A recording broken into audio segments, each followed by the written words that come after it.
Mark Marmer is the owner and founder of Signature Electric, which has been in business for over 35 years. And over the last 9 years, they've been busy installing electric vehicle chargers in all types of settings, from retail locations to single family residences. Mark has a lot to say about EVs, and he's coming up next.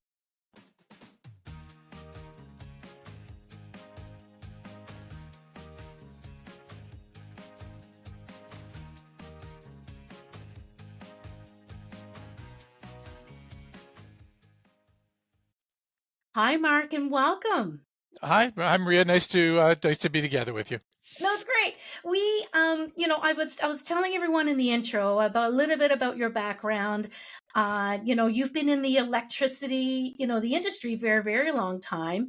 You've seen a lot of changes throughout the years. So how has Signature Electric accommodated those changes?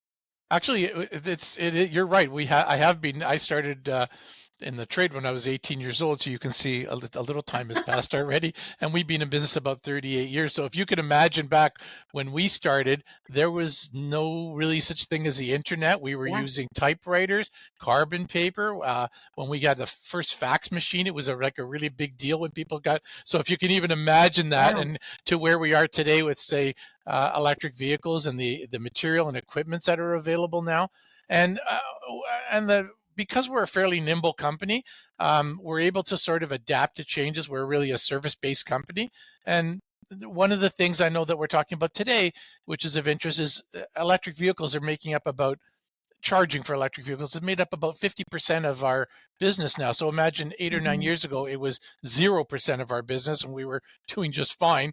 And now it's making up 50%. So this has been a very interesting change. And there's all kinds of materials and things that that are available now. And even the changes, honestly, in the last, say, year in terms of the availability of different charging systems, Yeah. software and things that are happening with batteries, all these things simply didn't exist 8 or 9 years ago, or were very, very marginal. So this has been interesting, and for us, we love sort of complicated and interesting things here. So we're happy to be part of this. So we're and it's really worked out well. And I think people that work here you can hear a little bit of excitement in my voice, but people are excited to be part of this. And when new people come on board, they go, "Oh, this is something different and something interesting." I love being around this, which makes it a little easier for us to hire. And I think people that are happy, it radiates out to the customers. They get it.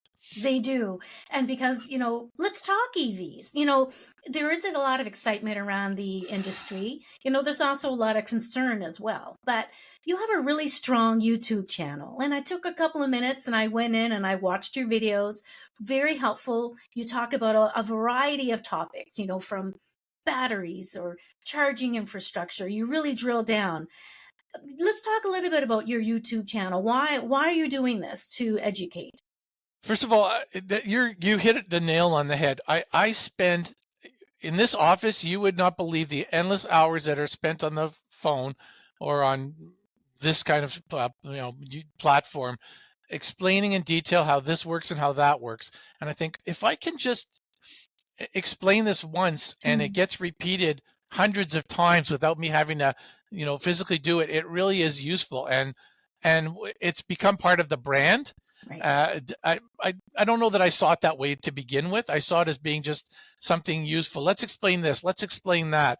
And some of these videos have stuck around for years and years and years. And some of the original ones are still getting an amazing amount of play. And you would be very surprised. First of all, people are, when I go to conferences and things like that, people are calling out to me in the hall on my way to the bathroom, "Oh, keep up the good work." Or people say, "Oh, Mark," and I'm thinking, "Oh my God, do I know this person or I don't know?" Because they know me, but I don't know them. So it's been a very useful tool, and we're a little bit more.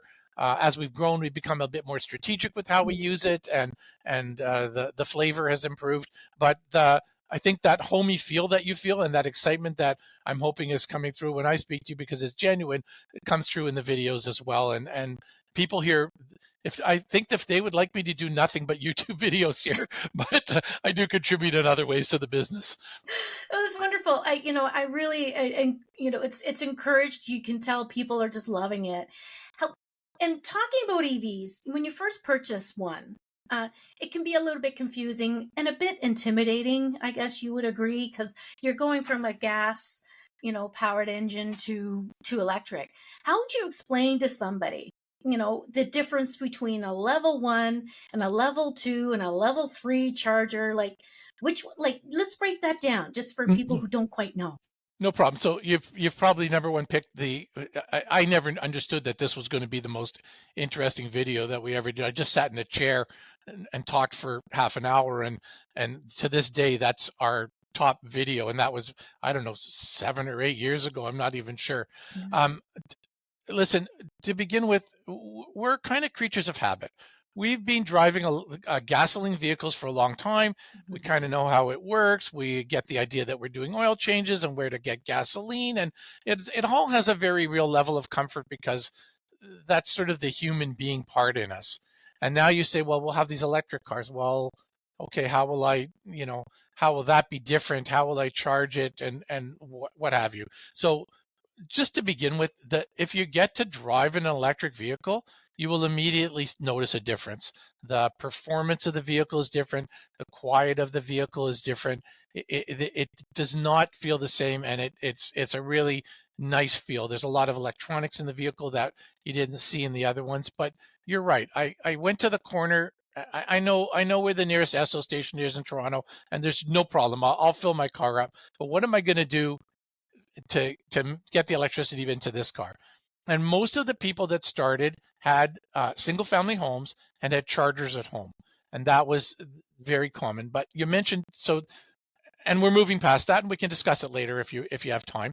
But you mentioned level 1, level 2, level 3. This was something that got adopted early on, and I think it's frankly confusing. It Mm-hmm. sounds like, because 1, 2, 3 sounds like okay, better, Right. best. Good, better, best. Right. But that's not really the truth. So let's break it down for a minute so people can understand. Level 1 is frankly just plugging into a regular outlet. So the regular 120-volt outlet, the same way you plug in your toaster or your vacuum cleaner, that's what it is. Originally, vehicles came with this charger in the car, and you could just plug it in. Not every vehicle anymore comes with that, but they're available. They're not hard to get. And just to give you an idea, so that's charging at about 6 or 7 kilometers an hour. So you say, well, I don't know, that's like not really Pretty good. I'll plug slow. it in all night and I'll only regain 60 kilometers of range. Right. Well, first of all, you could have a plug-in hybrid that only has 50 kilometers of range. The car sits all night. Maybe it's perfectly fine for you. Mhm. Or you went to somebody's cottage and you stayed there for 3 days and never moved the car, in which case it's 60 kilometers. In 3 days, I'll have 180, 200, 250 kilometers, or even more than that, because it could stay 24 hours a day. Right. That might be perfectly Enough of a time. satisfactory. So there's a couple of use cases where it could be okay to use. Most people want a little faster charging than that. And this is where we get to the sort of level 2. So both these chargers are taking alternating current, AC current from the plug, and the car itself is transforming it to DC and delivering it to the battery. So that's happening with level 1 and level 2. So level 2 just means now that the charger is at 220 volts. So this would be similar to the feed in your house that might be for your stove or your dryer. That kind of size of feed is feeding it. And now we're getting, depending on what charger we put in, 30, 40, 50 kilometers of range per hour. Okay, so this is already sounding way better. I plug it in, and now my 100 or 200 kilometers that I drove yesterday are easily made up overnight, and I have a pretty quick charge. If I came back in the middle of the day, sat for a few hours, I might pick up enough to sort of manage the rest of the range. And frankly, it's just a great overnight charge. If I'm home for 8 or 10 hours, even a pretty big battery, my car has almost 600 kilometers of range. So not that I use 600 in a day, but if I use 3 or 400, it'll easily make it up overnight. That's pretty typical of what goes into a single family house, and the cost is not extreme. The chargers, a whole installation with the chargers, maybe $1,500, $2,000. They're not all the same, but you get an idea. That's pretty easy. If you have home charging, you're pretty much, and a decent range on your car, you're pretty much set for everything you do on in general. But let's assume that I'm going to come to visit you, or I want to go to maybe something a little more typical. I visit my brother in Ottawa, so that's a 4.5, 5 hour drive. My car that I have now could pretty much almost make it all the way. Mm. But the car that I had before had about 350 kilometers of range. I needed to make a stop. That's where I stopped at a DC fast charge or a level 3. This is what level 3 is. Right. So these are these bigger chargers that we see by the side of the road, maybe the size of a refrigerator, or the Tesla chargers that you're Like a used to flow seeing. charger, a supercharger. Yeah, Yep, Tesla. Yeah. exactly. All these words you're using are Flow is a manufacturer Mhm. and an operator, and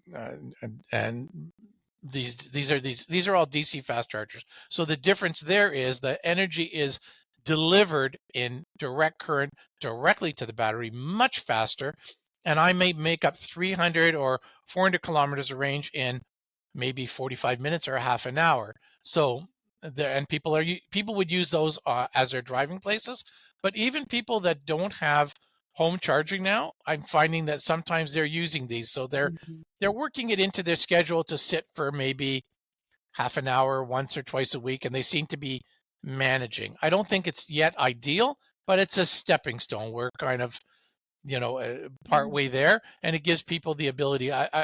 Frankly, when I got my first car, that would have been about 7 or 8 years ago. This would have been unthinkable. There just weren't enough chargers around to even consider doing this. And even going to Ottawa, I had to stop in Kingston because there wasn't anywhere really else to stop. And it worked out fine. And we had lunch, and it was a whole event. Now I'll sometimes stop for 10 or 15 minutes, grab an ice cream or go to the washroom, and that's enough for me to Yeah. easily, comfortably make it my way to Ottawa. And then when I'm in Ottawa, I'll deal with how I'm going to charge there for the Yeah. return trip. So that's your level 1, 2, 3. So think about it, very slow, kind of the average charger, and even the level 2 chargers come anywhere from about 16 amps up to about 80 amps. We use them for fleets as well, because Mhm. at 80 amp, that's kind of the lower level for a DC fast charger.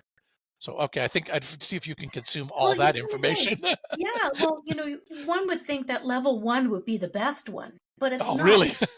You flip it around, right? But I don't look at it as being best or better. They are suiting a particular need. Mhm. It fits fine, but get the right for us here. We want to hear what your situation is, and then we'll find the right solution. So, frankly, again, if you had a small battery and you said, I'll just plug it into the garage, it's fine. If you want to put sometimes when my daughter comes to my house, they'll plug into one of my chargers, and we'll go to the park and whatever. In a couple of hours, her car's topped up and she's thrilled. Right. So, she's using opportunity charging. She has no charging at home. She lives in an apartment building, and she uses chargers both at her work and her husband's work, and they don't drive more than about 50 kilometers. And she told me last week that for the first time, 2 weeks had gone by, she didn't put gas in the car. So she was very excited. This is very typical of these people with the plug-in hybrids to have a sort of a game to see how they can manage not to put gas in their car. Oh And yeah. it's a bit of a stepping stone. If you can manage with 50, you think at some point, well, if I had 350, oh my God, I could manage perfectly fine. So, I'm not against these plug-in hybrids as a stepping stone to sort of work towards all Yeah. electric. Well, as an EV driver myself, I find it makes me a smarter driver. I think a little bit more instead of just getting in the car and driving. You're just thinking a little bit more about the drive. You're actually enjoying a little bit more your surroundings, because if you have to stop, for 10 minutes or 30 minutes to charge the car, you're taking advantage. You're slowing down a little bit. You're kind of enjoying the drive. Uh, It's a different philosophy that it took a real shift, but now I love it. Yeah, You know, it was very interesting when I first went to get the car. I thought, okay, well, how many kilometers do I drive in a day? If you'd have asked me, I had no idea. exactly. I had to spend a week or two figuring out whether this was making any sense or not. And there was a whole bunch of things that I had to go through in my mind. I think it's a little easier now than it was 7 or 8 years ago. But yeah, I didn't. When I explained to non-EV drivers, they ask, "Okay, how long does it take to fill the whole battery?" I said, "When's the last time you drove 600 kilometers in one day?" Yeah.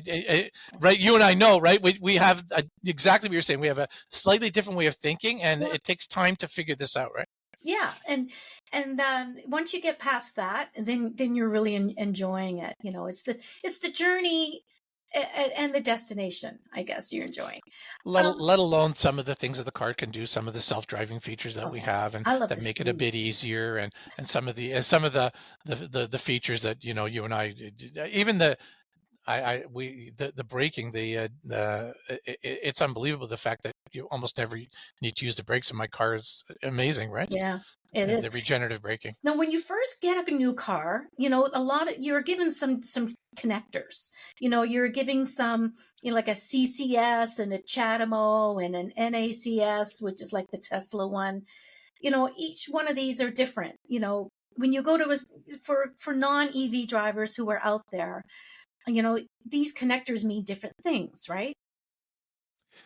Connectors are amazingly difficult for people to figure out. I have literally stood because we do service for EV chargers. So sometimes I'll stand at a public charger and I am amazed because at how difficult it is for people to understand where to pull up, what charger, what adapter to use. I see them doing all kinds of odd things. I see them pick up the cable, stand in front of this charger, but pick the cable up from the charger behind. Like I Yeah. get how confusing this is, but I think we're on the right path. And I'll do this a little bit of the what are the connectors part of it.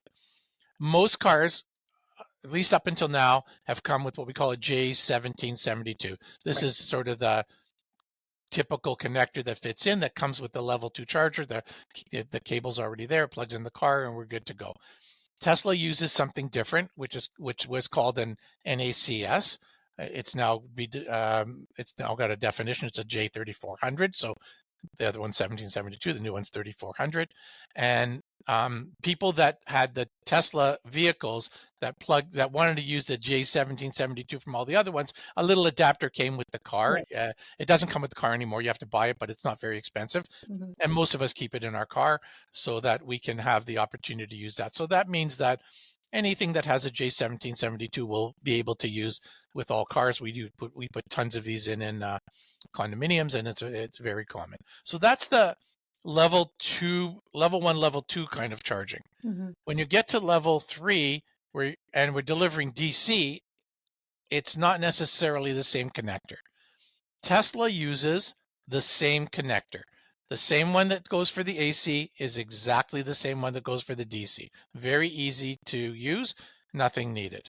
Everybody else is using either CHAdeMO, which was a sort of a Chinese type of a connector what Nissan was using, or the CCS combo connector that it's called, the CCS. So the CCS was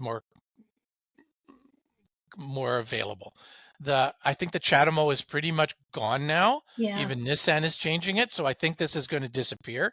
And we all thought that we were going to end up with this either Tesla chargers or the combo. And then one day we woke up in the morning and Ford said, you know what? We're going to change our connectors on our cars. We're going to make them all the NACS. That was the definition at the time. And it's going to give us access to the Tesla superchargers. Clearly, some deal was made in the background, Yeah. and that changed everything on the landscape. That happened, I don't remember exactly, maybe 6 months ago or something. And suddenly, within about 2 weeks, first of all, every charger manufacturer, there was a day that, 19 charger manufacturers announced that they were going to make this cable available on their charger. And almost every single, I think now at this point now, every manufacturer has gotten on board because there was really no other choice. Mm. Means that as we move forward in the next couple of years, we may find that every vehicle comes with the same connector. This is going to make things much easier. Oh, So we're looking forever. maybe to buy I'd like to buy another vehicle for our service fleet. And I was a little hesitant because I didn't necessarily want a Tesla because some of our manufacturers would like us to plug directly into the car without an adapter. So we might buy an F-150 because if I buy an F-150 Lightning, I should be able to use the Tesla chargers, which means I'll have lots of choice, Mm. but I'll still be able to plug in directly. So suddenly this is a whole new change and an interesting thing. So I think this is probably one of the main changes we've needed to really move this EV adoption forward. Right? Mm. You couldn't imagine how difficult it would be if you went to the gas station, and there were 3 or 4 different kinds of Yeah, connectors, and you had to make sure you parked your car at the right plug. It just sounds crazy. it So does. I'm hoping this is going to be a big step forward. I'm pretty excited about it. And Is it caught everybody by surprise. Yeah. Yeah, definitely it did. But I think that's just the fluctuations that we're seeing in the industry right now. People are they're adapting and evolving, and it's amazing how we're seeing all this unfold. Is there a portable way to charge an electric car? Uh, there, i- there are some kinds of things. There's a company, as an example, called Spark Charge. So Spark Charge makes like batteries that you could Mhm. you it's like a little Lego set. You could charge the battery, plug it in, and then they can, because the batteries are heavy, you could stack one on top of the other. So you could ultimately take these, put them in the back of a car, and take them to another car to charge. But it's not. I'm not 100% sure that there's a giant need for this. I'm sure people ask you the same thing. Well, what do you do when you run out of electricity? Mm. And you go, I don't run out of electricity. It doesn't. You That's plan not the for way. it ahead of time. Yeah, I don't. The same that if you were Run out of if gas. you were down, yeah, if you were down to an eighth of a tank and you were hitting the last part of your journey, and it was some dusty road in the backwoods, you would fill up before you got on there, because you know enough to make sensible decisions. And it's a rarity that people run out of. So we don't really, but I know people are trying all kinds of things. They have them. You could put a pretty big truck mounted battery. I Mm. just don't know, to be quite honest with you, that while it's not impossible, that there's a demand. And then, of course, the idea to put a diesel generator on the back of a vehicle to charge a battery, to charge an electric car, this sounds like the opposite of everything we're trying to do for the environment. And so, Mhm. I mean, we'll see how this works out. Listen, we have the automobile associations that do rescue people. Maybe there is there's a place for that, but you and I know that not too many of us are finding ourselves with no electricity. That just mostly isn't happening. And keep in mind that even if the electricity stopped at your house and you couldn't charge there, you could drive the vehicle somewhere else where there was electricity. There are options for you. There So are. yeah, so that the answer is yes, and we'll see how. I wouldn't wait too much for that to happen. Recently, you attended Project Arrow's unveiling. Um, for everybody who doesn't quite know, tell us a little bit about that. What is Project Arrow?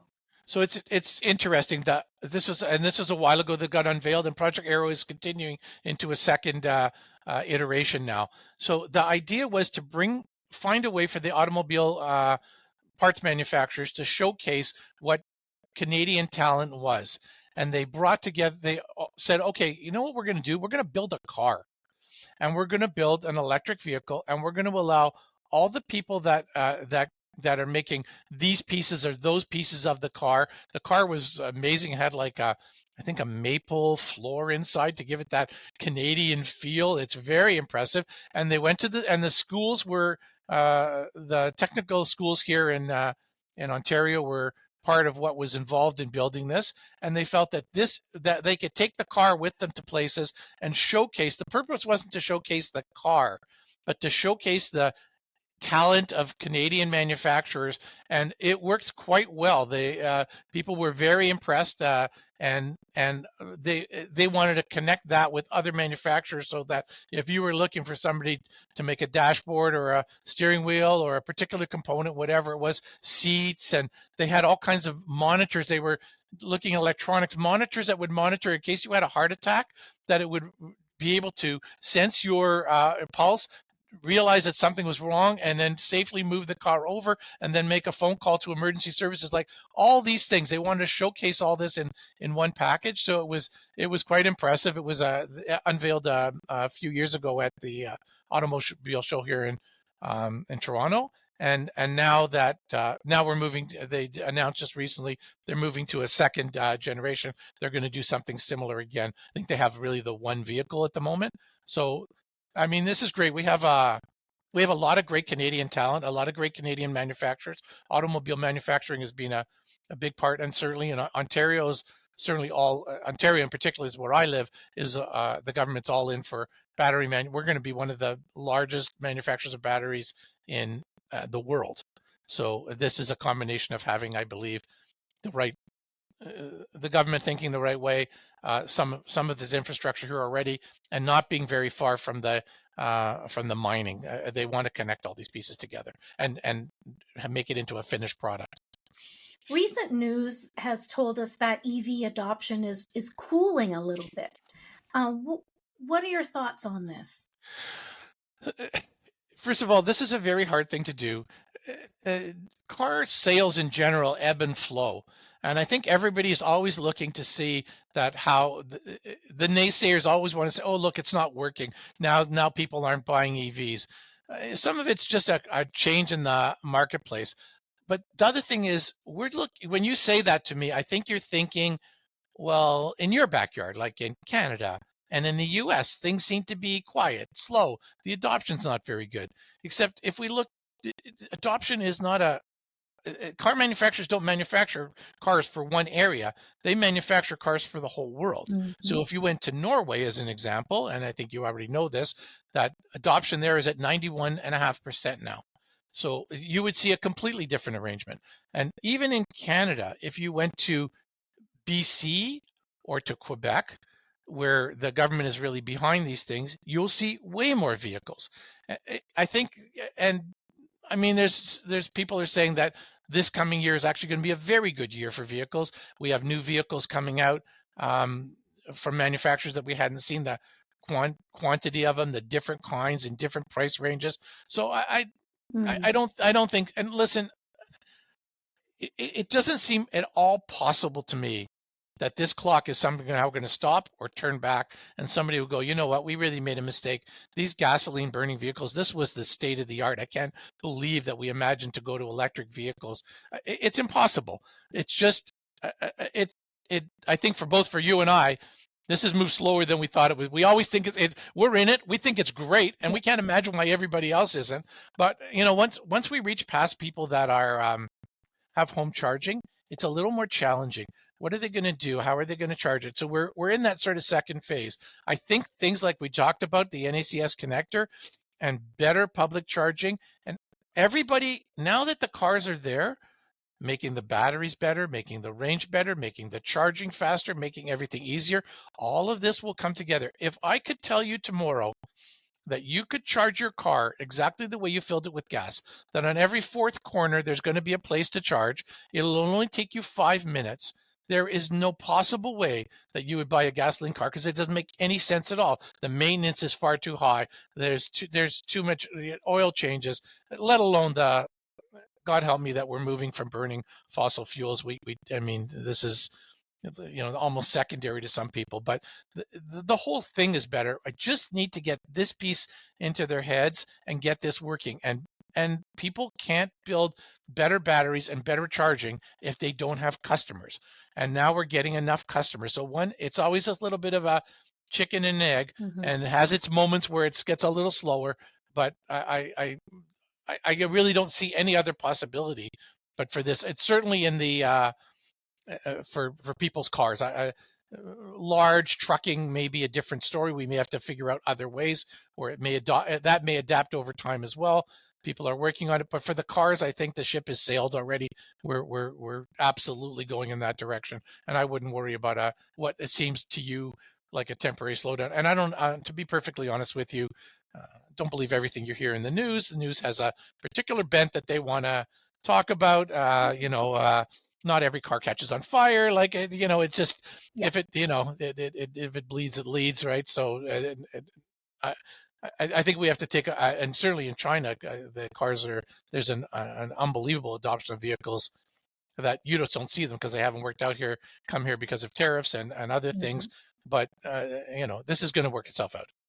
Awesome. Awesome, awesome. Awesome. Well, it will. It thinks, yes, I agree to everything you've said. I love how passionate you are. I, it's nice to meet somebody who is as passionate as I am about all this. And it was a pleasure talking to you today, Mark. And I Good. wish you all I'm the so best. happy that you reached out, and I'm hope this, I hope there was some value in this to the audience. We talked about level 1, level 2. We talked about the NECS connector, and we talked about the possibilities of how to think about getting an EV. So if maybe we're part of a bit of the solution to moving this forward, and you and I'll talk next year, and we'll go, oh, you were right. 2024 was a fantastic year for It was. for EVs, It was. right? And the adoption rate is gone back up again. So yeah, we're That's all it. That'll be it. Oh, you were right, Mark. We were right. We were right. good. Listen, okay, well, we will be chatting again, and but yeah, keep up the great work and the public education, and best wishes with your YouTube channel as well. No problem. And to you as well, Maria, that everybody that's doing this and bringing this to the public is helping and to some extent maybe even entertaining, right? I agree. Great. Have a great day. You too. Bye-bye. So, what did you think about that? Thank you, Mark. It was really great to talk to you. I love your energy and enthusiasm. It's totally contagious. And I really hope that this podcast served you if you're doing your homework or education about EVs. And I think the industry, it's moving forward and it's happening. So the more you know, the more educated you are. And Mark's YouTube channel, I'm going to give another plug for that because he shares a lot of great content. And it's in a way that he really spells everything out for you. I'm your host, Maria McGowan. I thank you for joining me today. This podcast is sponsored by the Smart Energy event. There's one in Halifax, and now there's a new one even in Vancouver, which is really totally cool. So make sure you register or check those conferences out. But in the meantime, thanks again for following along, and we'll see you next time.